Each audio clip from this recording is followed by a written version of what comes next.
नमस्कार मित्रों, B incredible blog में आपका हार्दिक स्वागत है।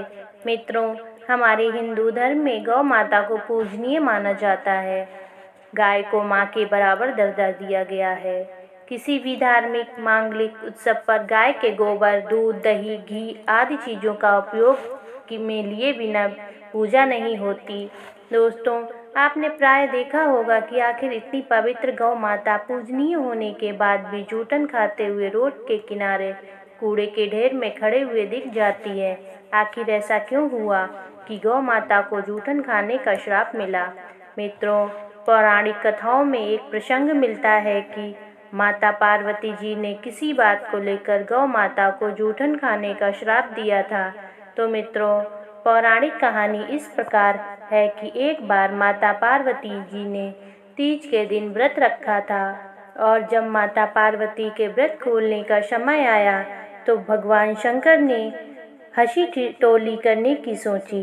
तब फिर भोलेनाथ ने अपनी पत्नी को तंग करने के लिए कहीं छिप गए। माता पार्वती ने अपने पति को ढूंढने के लिए चारों दिशाओं में भ्रमण किया, फिर भी उन्हें भोलेनाथ कहीं नहीं मिले। तब फिर माता पार्वती जब निराश हो गईं, तब जाकर किसी एक स्थान पर बैठ गईं और वह अपने पति को लौटने का इंतजार करने लगीं। समय बिता करके भगवान शिव जी उनके पास नहीं पहुँचे। सूर्य भी ढलने वाला था। ऐसे में माता पार्वती ने सोचा, भगवान तो खुद ही इस संसार के पिता हैं, जिनसे कोई भी बात नहीं छिपी है। ऐसे में जहाँ भी होंगे वह हमें पूजा करते हुए अवश्य देख लेंगे। यह सोचकर माता ने मिट्टी का शिवलिंग बनाया, उसकी पूजा करने लगी और यह सब कार्य भगवान शिव जी अदृश्य होकर देखकर मन ही मन मुस्कुरा रहे थे। जैसे ही पूजा समाप्त हुई, माता पार्वती ने नदी में सामग्री विसर्जित की।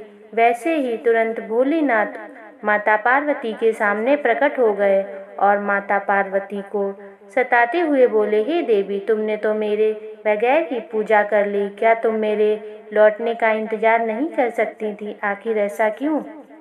माता पार्वती ने कहा कि स्वामी, मैंने तो आपका बहुत इंतजार किया, लेकिन समय बीतता चला गया, इसीलिए मैंने मिट्टी का शिवलिंग बनाकर आपकी पूजा की और अपना व्रत पूर्ण किया। तब भगवान शिव जी ने बोला कि मैं तुम्हारी बात का विश्वास कैसे करूं? क्या तुम्हारे पास कोई साक्ष्य है?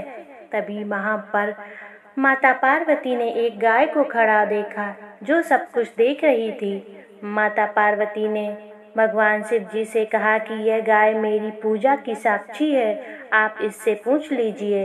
लेकिन वह गाय भी भगवान शंकर के साथ ही हंसी ठिठोली से वाकिफ थी।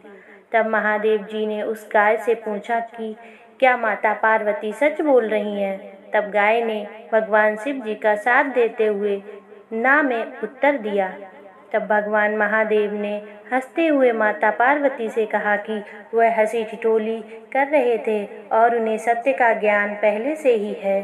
तब माता पार्वती ने अपने पति के सामने अकारण ही झूठा कहलाने के कारण वह सहन नहीं कर सकी और गौ माता को श्राप देते हुए कहा कि जिस तरह आज तुमने झूठ बोला है, उसी प्रकार संसार में तुझे जूठन ही खानी पड़ेगी। तुझे कितना भी अच्छा भोजन क्यों न मिल जाए, फिर भी तुम हमेशा जूठन के पीछे ही भागोगी। यह सुनकर गौ माता रोने लगी, विलाप करने लगी। तब भगवान शंकर जी ने कहा कि वह तो मेरे कहने पर झूठ बोल रही थी, इसमें उस गौ माता की कोई गलती नहीं है। यह सुनकर माता पार्वती को अपने दिए हुए श्राप पर बहुत दुख हुआ और उन्होंने पुनः गौ माता को यह वरदान दिया कि वह दिव्य जन्मा है, उनके सभी गुण यथावत ही रहेंगे, लेकिन उनका दिया हुआ श्राप अब टल नहीं सकता। तो मित्रों, माता पार्वती और गौ माता की ये कहानी हमें यह शिक्षा देती है कि जीवन में झूठ बोलने से हमें भयंकर परिणाम को झेलना पड़ता है। राधे राधे। दोस्तों, अगर ये कहानी पसंद आई हो तो कृपया हमारे चैनल को लाइक, शेयर और सब्सक्राइब अवश्य करें। राधे राधे।